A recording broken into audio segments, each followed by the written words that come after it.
每一段關係都係一場修行，每一個讓你唔舒服嘅人都唔係嚟為難你，而係嚟提醒你，真正困住你嘅從來都唔係對方，而係你心裏邊放唔低嘅執念。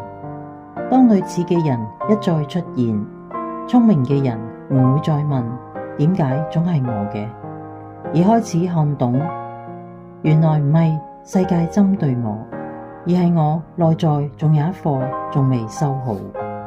當你答對咗，場景就會變。嗰個曾經令你情緒翻湧嘅人，突然間影響唔到你。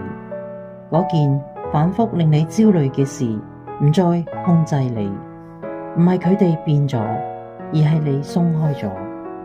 你會發現，你真正抓住嘅，從來都唔係某一個人、某一段關係，而係怕失去，害怕不被要嘅自己。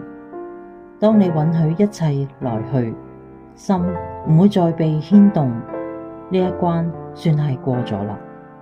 人生嘅考題其實好單純，只係命運好有耐心。如果你仲未學會，佢就會換咗一個人，換咗一個場景，繼續出同一條題目，直到有一日你唔再發怒，唔再委屈，只係安靜咁明白，原來你係嚟學邊界，學會放手，學會將自己站好。呢一刻場戲就散啦，你唔再係演員退場，而係你看懂咗劇本。從此之後，人來人往，你存在，但係你知道一切都係助緣，而唔係劫難。